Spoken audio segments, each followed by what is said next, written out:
దేశంలో అధికారంకి వచ్చే ఆస్కారం లేదు. నాకు తెలిసి ఒక 50 సంవత్సరాల పైబడి అప్రతిహతంగా ఈ దేశాన్ని పాలించిన పార్టీ కాంగ్రెస్ పార్టీ. ఆ తదుపరి సంకీర్ణ రాజకీయాలలో వాళ్ళు ఏ పాత్ర పోషించిందో నేను మీకు గుర్తు చేయాల్సక్కర్లేదు. ఒకసారి అయితే లేక పాప వాళ్ళు గెలిస్తే 5 ప్రధానమంత్రుల్ని మార్చిన చరిత్ర మీకు గుర్తు చేస్తున్నాను. చంద్రశేఖర్ గారు కావచ్చు, విపి సింగ్ గారు కావచ్చు, చరణ్ సింగ్ గారు కావచ్చు, ఇట్లా అనేక మంది ప్రధానమంత్రులు, దేవగౌడ గారు కావచ్చు. అంటే ప్రభుత్వాన్ని ఎన్నుకుంటే ఎప్పుడు కూలిపోతుందో తెలియని పరిస్థితుల్లో ఉండేది. అంటే అతుకుల పొంత సంసారం, యూపీఏ సర్కార్ అతుకుల పొంత సంసారంగా ఉండే. ఇవాళ ఆ అతుకుల పొంత సంసారం కూడా లేదు. ప్రయత్నం చేసిన పాప ఇండియా అనేటువంటి పేరు మీద కొంత ప్రయత్నం చేసిండ్రు. అది ఇవాళ అది ఎట్లా ఇచ్చకపోతుందో మీకు చూస్తూ ఉన్నారు. ఇవాళ మోడీ ముందు నిలబడగలిగే లీడర్ కానీ నిలబడగేటటువంటి పార్టీలు కానీ లేకుండా పోయినాయి.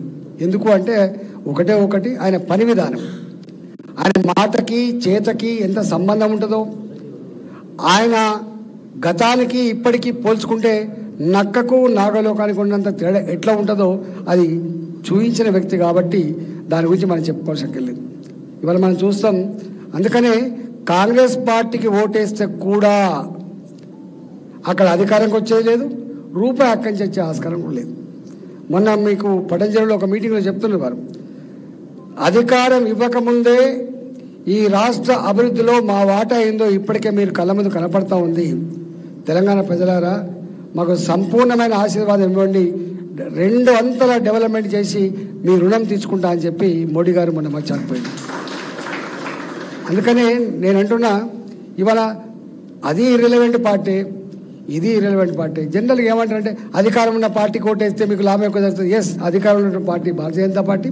ఇవాళ అధికారం ఇవ్వండి సంపూర్ణంగా, తప్పకుండా డెవలప్మెంట్కి మా బాధ్యత మేము పనిచేస్తాం. మేము దరఖాస్తులు పెట్టి దండం పెట్టాల్సిన అక్కర్లేదు, కొట్లాడాల్సిన అక్కడ అంతకడు లేదు.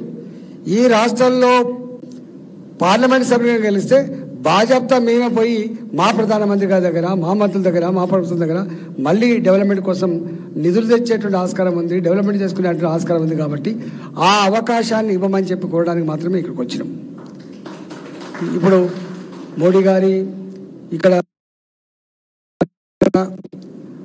మోడీ గారి పరిపాలన గురించి ఒక మాట చెప్తాను. వాళ్ళకేమో కొడుకుకు ఒక మంత్రి పదవి కావాలి, కూతురుకు కావాలి, అల్లుడికి కావాలి, సడగురు కొడుకు కావాలి, సుటపోరికి కావాలి, ఇవన్నీ ఉంటాయి. కానీ మోడీ గారికి ఎవరు లేరు. 140 కోట్ల ప్రజలే నా కుటుంబం అని చెప్పి భావించే వ్యక్తి మోడీ గారు.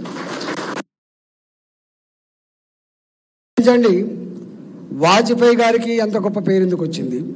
ఇవాళ మోడీ గారికి ఎందుకు ఇంత గొప్ప పేరు వచ్చింది?